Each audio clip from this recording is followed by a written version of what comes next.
Panibagong araw, panibagong vlog. Tara, samahan niyo ako sa aking panibagong adventure.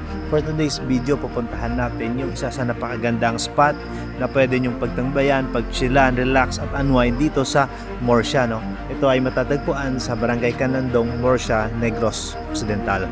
Tuklasin natin yung tinatagong ganda nito at makita natin dito yung Mount Madalagang, Mount Canlandong, Mount Canlaon at City Light ng Bacolod. Tara, samahan niyo ako at explore natin to.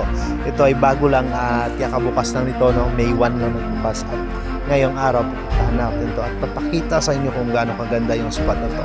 Pwede tayong mag-camping, mag-chill, mag-relax dito. Tara, umpisa na natin yung adventure. Let's go! Yan, at this point, nag-breakfast tayo dito sa McDonald's dito lang sa Bacolod, no? So, babiyahin na tayo papunta ng Morsia para puntahan natin yung napakaganda at napakaswabing spot na nakita natin sa Facebook, sa internet, no? Let's go!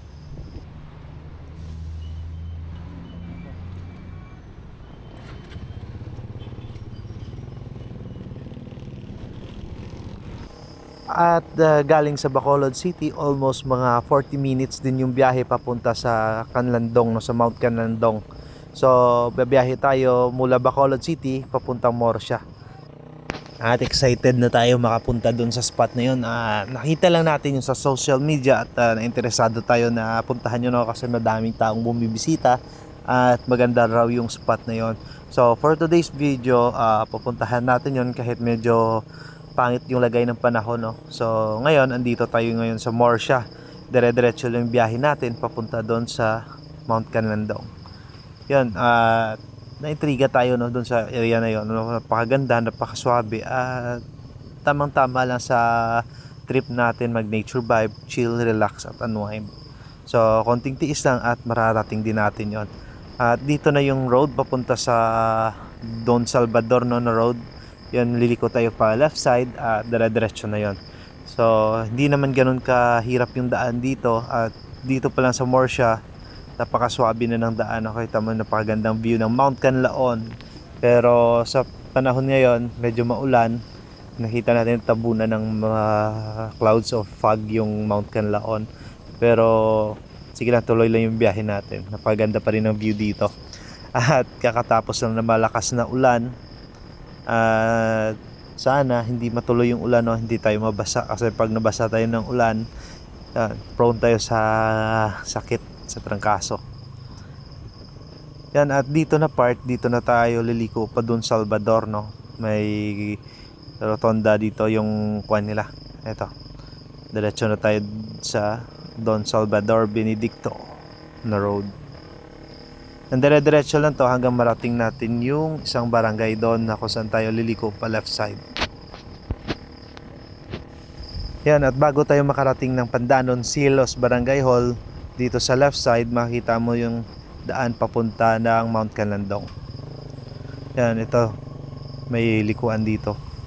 So dire-diretso lang to hanggang marating natin yung napakagandang spot na yon. Ito na pa, diretso na to papunta ng Mount Canlandong. So para hindi kayo malito, gamit kayo ng Google Map at dire-diretso lang yon. So ito na, sino-zoom in ko lang yung Google Map ko para hindi ako magkamali ng mapasok na daan.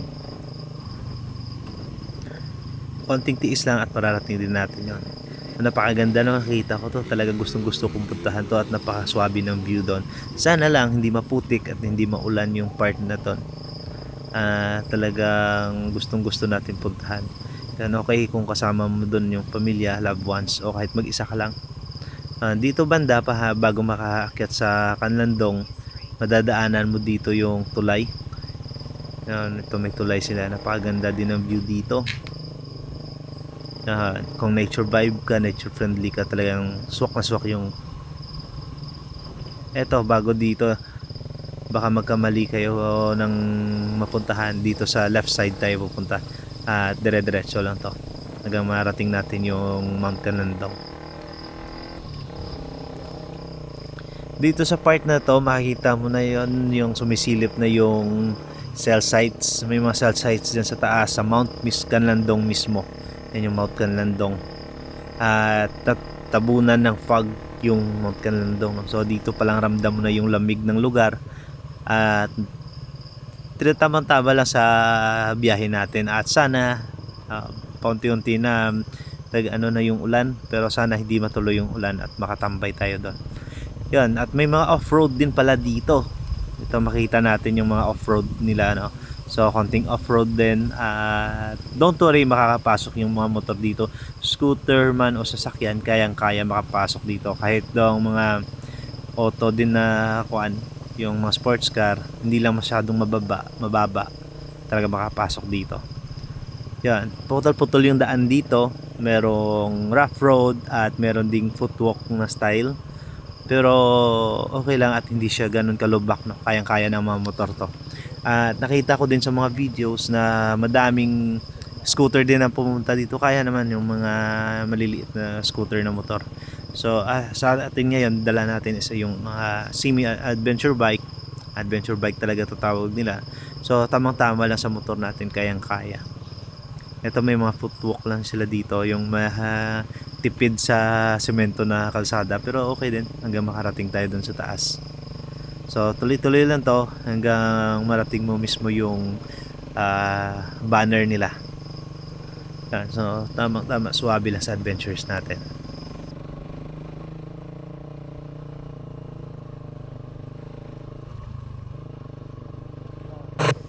Nature vibe ka, nature friendly ka, talaga yung swak na swak yung road trip na to, no? Talaga talaga ma-feel mo yung adventure vibe dito.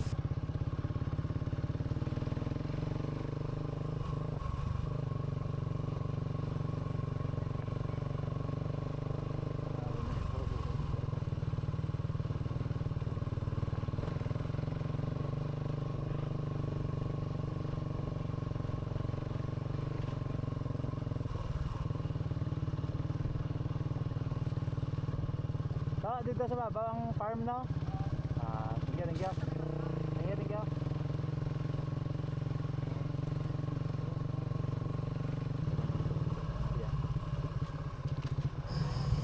Yan, at dito banda merong overflow dito. Yun, kailangan nating tawirin to at tamang-tama lang sa motor natin, kayang-kaya.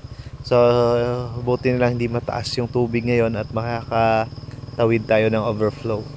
So diretso lang to, mula overflow mararating mo na yung farm na pupuntahan natin.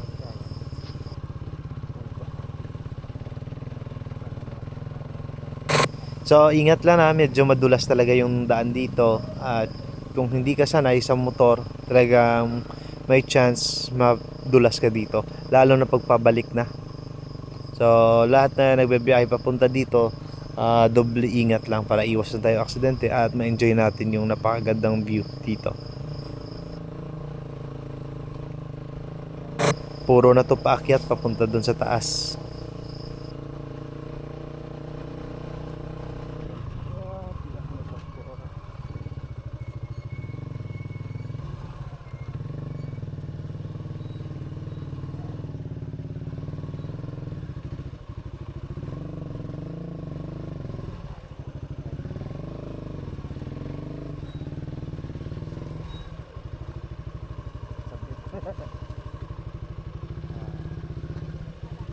Okay na.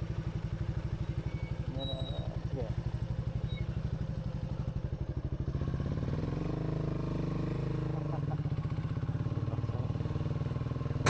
Yan, at medyo makitid lang yung daan dito. So ano lang, no, mapagbigay lang tayo, wag lang tayong makasarili sa daan.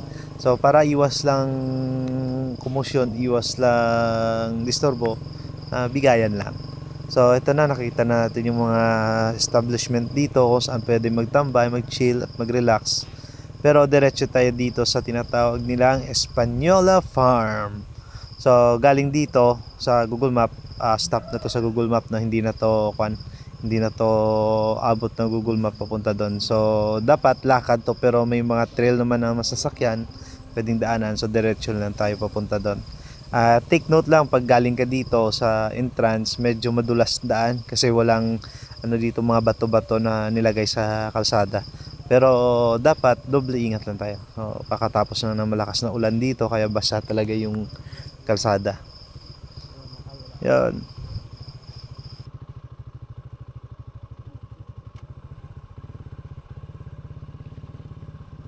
At madami pa dito na ano, nanggaling doon. Madami pa yung mga bumibisita doon kahit masama yung lagay ng panahon.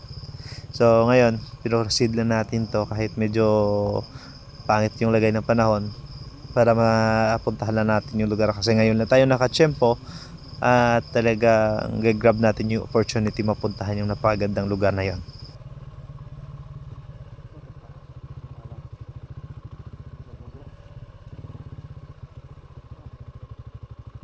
Dito na part medyo nag-aalangan tayo kasi pag galing ka dun sa taas medyo malalim, medyo pa baba, no? So medyo nagdadalawang isip tayo dito.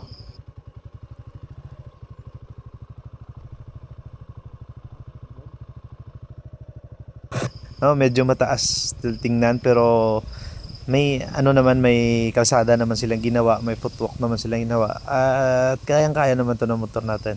Nag-double check lang tayo kasi yung lupa dito malambot at madulas yung ganito klaseng lupa.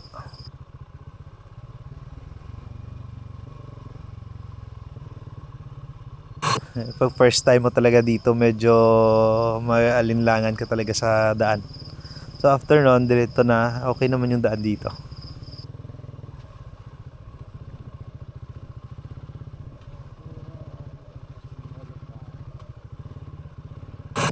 Yan, papasok na tayo sa Española Farm, yung main. No. So madami pa silang ginagawang attraction dito, no, na site at madami construction area pa. So dito lang tayo magpa-park, medyo mataas na doon paakyat, baka madulas pa tayo at mabigat to yung motor natin. So pa-park na natin dito at lalakad na tayo papunta doon mismo sa farm.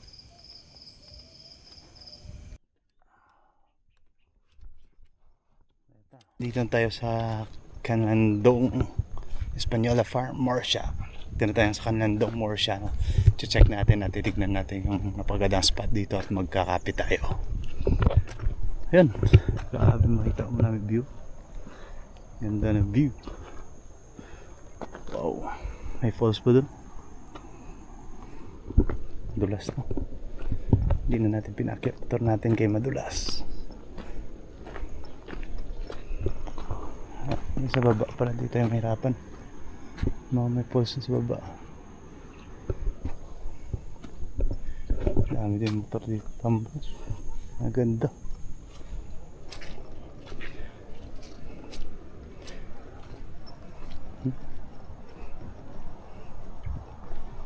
Yan.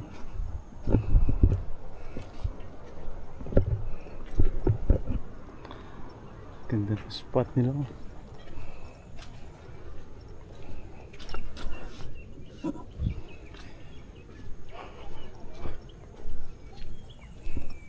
Pilita, tapos kape.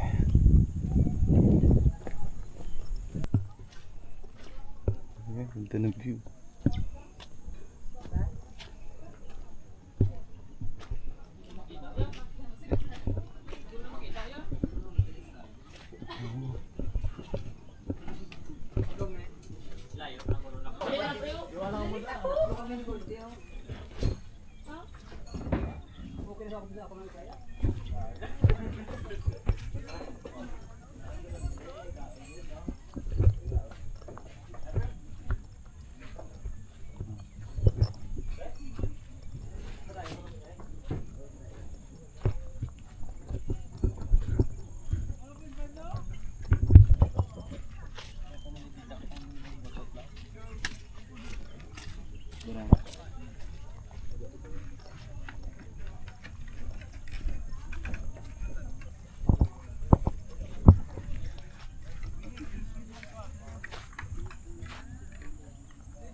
Review.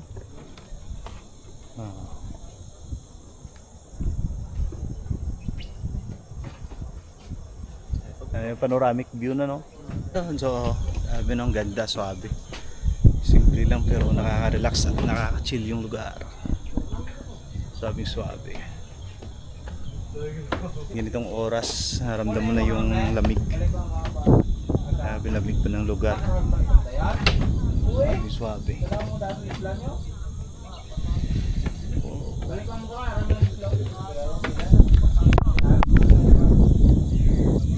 Yun o. Barkada, pero mas madami dito pag weekends.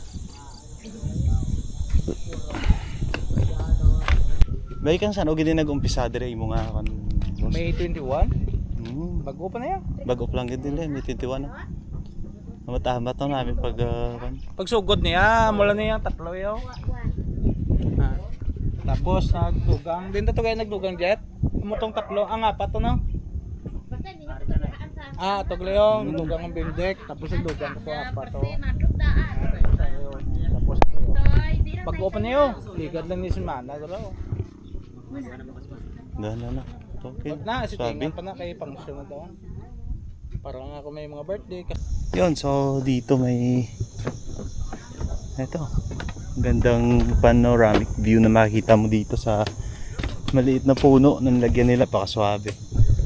Sulit na sulit yung pagod mo papunta dito, no? Yung medyo trail na daan, pero talagang bawi na bawi ka rito.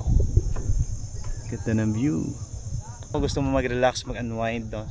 Tamang-tama to sa pamilya, loved ones, at kahit mag-isa ka lang gusto mo mag-chill, mag-relax, okay na okay dito. So, grabe, ganda. Smooth lang at mas okay pa kung mag-overnight ka, may dala kang tent, mas swabe dito. Ganda. Kasama natin ngayon si Boss CJ, siya yung may-ari dito. So, napaganda, napakaswabe na view dito sa Española Farm. Ang ano gid yung best seller today is ang nachos, cheeseburger with fries, kag mga lumi, mga batchoy, batchoy. mga special batchoy. So mga ano ginawa, mga swabe gid nga pang barkada kag pang family nga snacks. So gina-confirm lang wala pong entrance fee dito. So Order lang Order lang kayo bala mag-order, no. So diyan kinukuha yung konting pang maintenance dito sa lugar at walang pressure na magbayad or mag-order dito. So, wag nakita nyo dito. Humble din. Humble din. Mabait. So, sabi no, napakaganda ng lugar.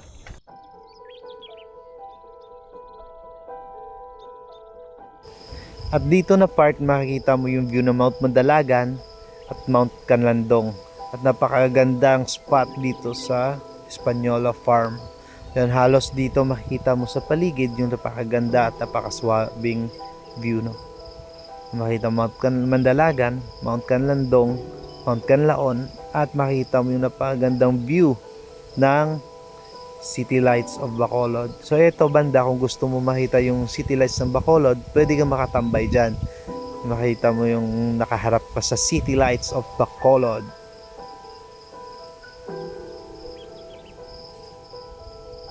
From top view, ito naman yung view dito sa taas na makikita mo dito, yung napakaganda at napakasimpleng aesthetic nature vibe ng lugar. Yan, meron din silang viewing deck dito na diretso makikita mo sa napakagandang view ng Bacolod, no. At dito sa kabila, pwede ka rin mag-view deck dito sa harap ng Mount Canlandong, at doon sa kabilang side makita mo yung view ng Mount Mandalagan.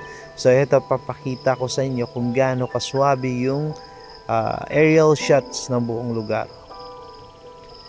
Yan, ito yung isa sa mga swabing attraction site nila, yung view ng Bacolod City, at yung background mo yung mga bundok.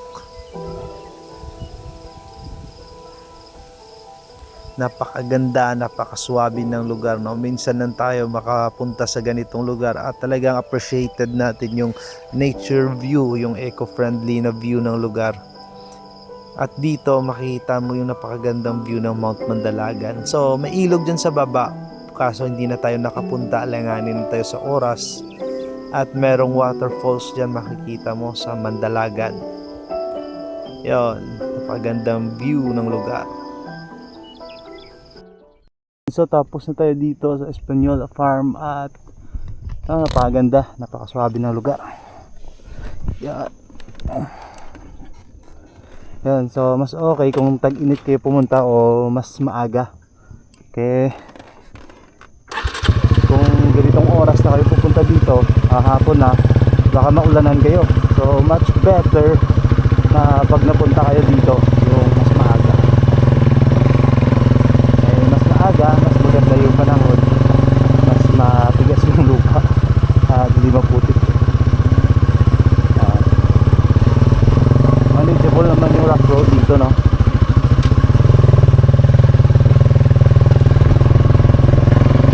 Okay naman at nadulas sa motor natin. Ito yung challenge, yung pabalik. Ayun yung mga kahon, kasulong.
Tapos na yung adventure natin dito sa Española Farm.